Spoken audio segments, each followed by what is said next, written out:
বাজলো তোমার আলোর বেণু, মাতলো রে ভুবন।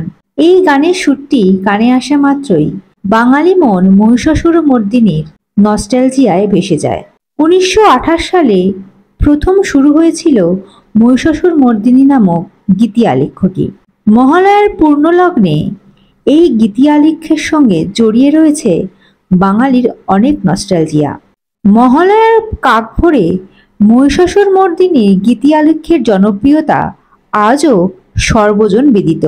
এই মহিষাসুর মর্দিনীর বেতার সম্প্রচারক, রাইটার এবং পরিচালক বাণী কুমার।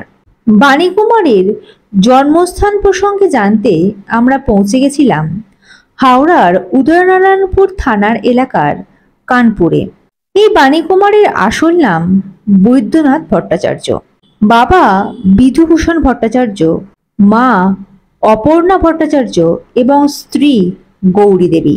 হাওড়া আমতার 1 নম্বর ব্লকের কানপুর গ্রামে মামার বাড়িতে 1907 সালে নভেম্বর মাসে জন্মেছিলেন বাণী কুমার।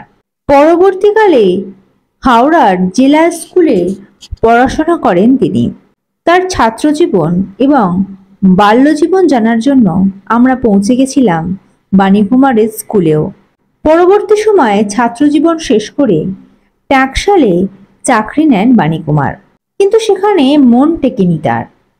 এরপর ফিরে এসে চাকরি নেন অল ইন্ডিয়া রেডিওতে।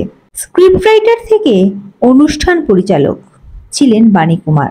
তৈরি করেছিলেন মহিষাসুর মর্দিনীর মতো একটি কালজয়ী গীতি আলেখ্য, যা মহালয়ার দিন কাক ভরে বছরের পর বছর ধরে আজও বেজে চলেছে।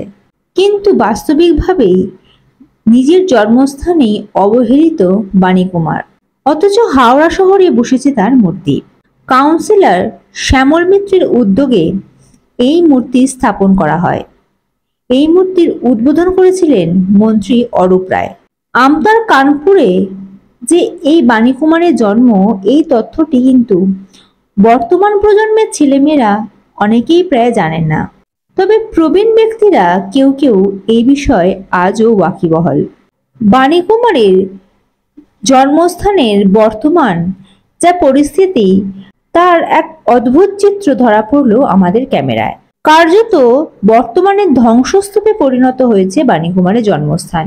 সাপ আর বিষধর পোকামাকড়ের আখড়ায় পরিণত হয়েছে সেটি। মামার বাড়ির ভিটেতে জন্মেও সেই জন্মস্থান আজ ইতিহাস খুঁজছে। উল্লেখ্য, বাণী কুমারের পৈতৃক বাড়ি হুগলির আটপুরে। বাণী কুমার প্রসঙ্গে এলাকার এক প্রবীণ ব্যক্তি কি বললেন শুনে নেওয়া যাক।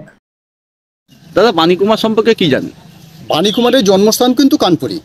উনি মামা বাড়িতেই জন্মেছিলেন এখানে। মামা বাড়ি তো, আর ওনার অরিজিনাল বাড়ি হচ্ছে আটপুরে। কিন্তু আমরা ছোটোবেলা থেকে শুনেছি, বা আমরা যারা ছিলেন আমাদের বয়সী যারা ছিলেন, শ্রীপতি ঘোষাল ওনারা বাবা দিবে।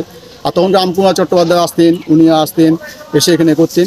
তারপরে ওনার সম্বন্ধে আমরা ছোটোবেলা থেকে শুনেছি। তারপরে উনি আসতেন এখানে, তখন আমরা খুব ছোটো, তখন আসতেন, তখন রামকুমারবাবুর সঙ্গে আসতেন, এ করতেন এখানে। অনেকবার এসেছিলেন।